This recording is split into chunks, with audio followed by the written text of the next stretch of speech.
더 이상 멸종 없는 바다 환경 조성을 위해 울릉도가 동해안 최초로 해양보호구역으로 지정되었습니다. 최근에 2014년 12월부터 울릉도 주변 연안해역이 해양보호구역으로 지정이 됐습니다. 향후에 조금 더 우리 연구하는 사람들하고 정부가 공동으로 지역사회랑 같이 노력을 해가지고 이 독도 해양보호구역 지정도 반드시 진행돼야 된다고 생각을 하고, 우리가 육상의 이런 환경뿐만이 아니고 이 수중의 아름다운 환경도 조금 더 인간하고 이렇게 자연이 조화될 수 있는 그런 어떤 체계적인 과학적인 관리를 이제부터 본격적으로 시작할 수 있다는 데 큰 의미를 둘 수 있다고 생각을 하고 있습니다.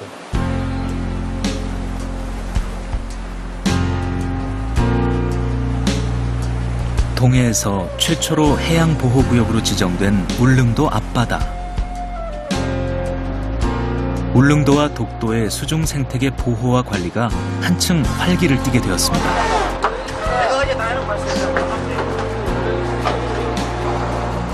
여명 속에서 출항하는 독도 탐사대. 망망대해에서 바라본 독도.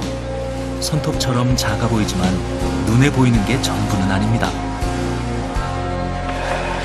우리가 지금 해오고 있는 11개 포인트들이 되게 이렇게 찍혀 있는데, 올해는 우리가 안 가봤던 데를 이제 수중 암초, 그러니까 수중산이라고 하죠. 수중산을 하나씩 지금 찾아가지고 어제부터 찾고 있는데 2군데 지금 찾았다 그러니까 오늘 우리가 아는 데로 갑시다. 여기 큰 가재바위에서 북쪽, 바깥쪽이 정도. 네? 무리하지 말고. 오케이. 위치가 정해지면 바로 탐사 준비가 시작되는데요. 독도 생태지도 제작을 위한 정밀 탐사가 바닷속에서 이루어지게 됩니다.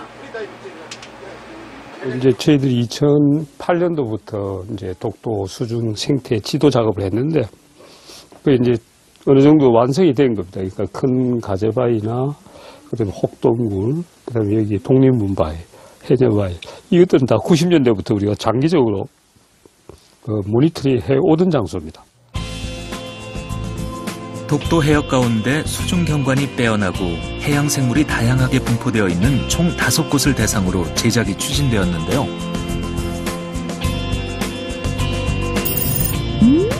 서도 북동쪽에 있는 큰 가재바위, 가재라 불리던 독도 바다 사자가 모여 살던 곳이 바로 이 바위입니다.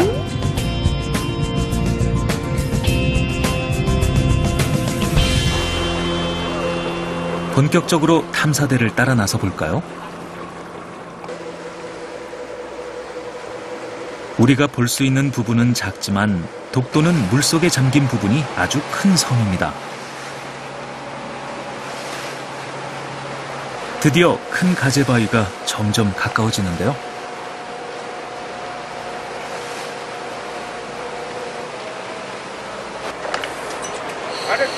독도 바다의 고유한 지형을 정밀하게 탐사해야 하는 만큼 장비도 예사롭지 않네요.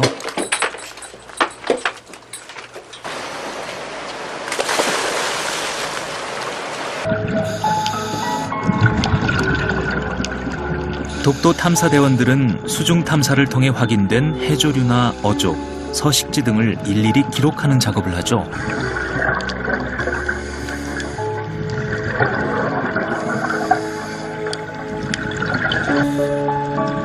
큰 가재바위 물속에서 가장 먼저 반겨주는 것은 해조류 대황인데요. 이 밖에도 감태, 모자반, 미역 등 다양한 해조류가 숲을 이루고 있었습니다.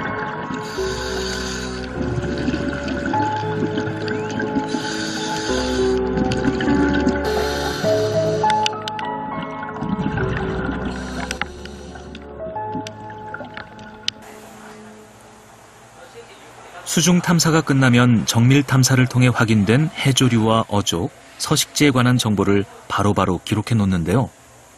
이렇게 조사된 내용은 자료 표준화의 기본 토대가 됩니다.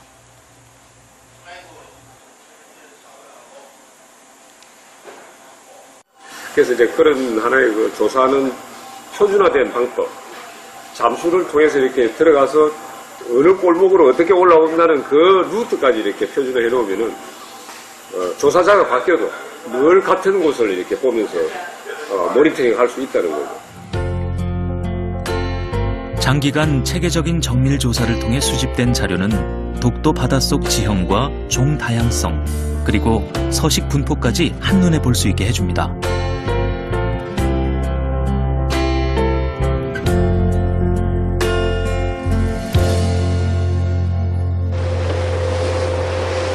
이번에는 동도의 남쪽 끝, 독립문 바위로 가볼까요?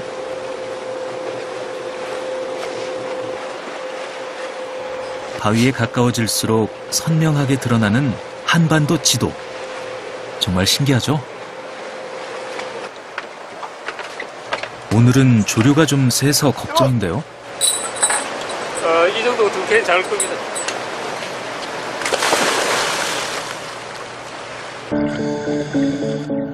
걱정한 것과 달리 바다 밑은 평온하기만 하네요.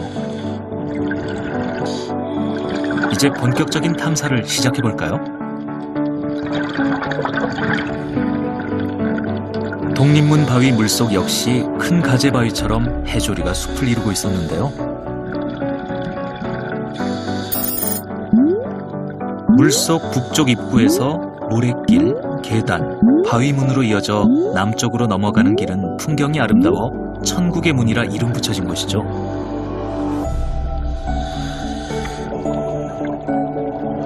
바닷물이 만나는 곳이니 다양한 물고기들이 모여들겠죠. 떼를 쥐어 다니는 이 녀석들은 자리돔입니다. 따뜻한 물에 사는 아열대 어종인 파랑돔도 눈에 띄네요. 이 녀석들은 놀래기입니다. 성게를 먹느라 바빠 보이네요. 파도가 없고 잔잔한 안쪽은 어린 물고기들 찾입니다. 정말 이 울릉도와 독도의 이 해역은 그 난류나 한류가 이렇게 정확하게 만나는 곳입니다. 여름이 되면 뭐 제주도에 있던 열대 어종들이 이렇게 올라와 있고요. 겨울이 되면 또 우리나라에서는 차원물에 살아남는 놈들이 또 틀을 잡고 살거든요. 지구상으로 보면은 저쪽에 그 에콰도르 앞에 있는 그 다윈의 흔적을 아직도 가지고 있는 그 갈라파고스 같은 그런 어떤 한류와 난류의 교차하는 그 생태를 그대로 보여주고 있습니다.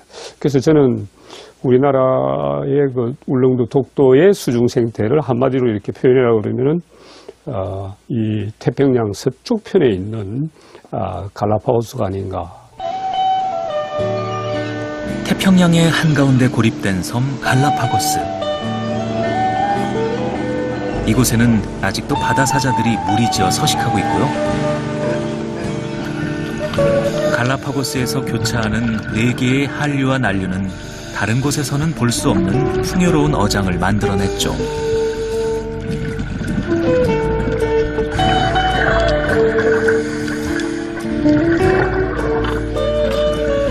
수많은 동식물들이 멸종의 길이 아닌 자신만의 고유종으로 진화하며 살고 있는 곳.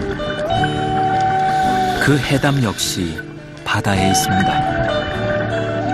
바다의 주인이 인간만이 아님을 인지했다면 우리는 독도 바다 사자를 잃지 않았을지도 모릅니다.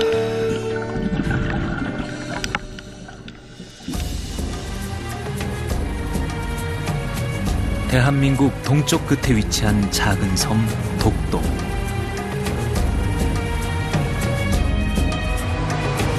하지만 우리 눈에 보이는 두 봉우리가 전부는 아닙니다.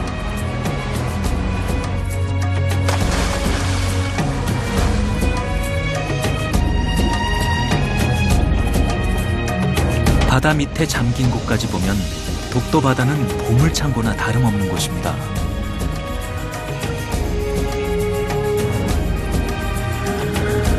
한때 바다사자의 섬이었던 곳. 하지만 우리는 그들을 지켜주지 못했습니다.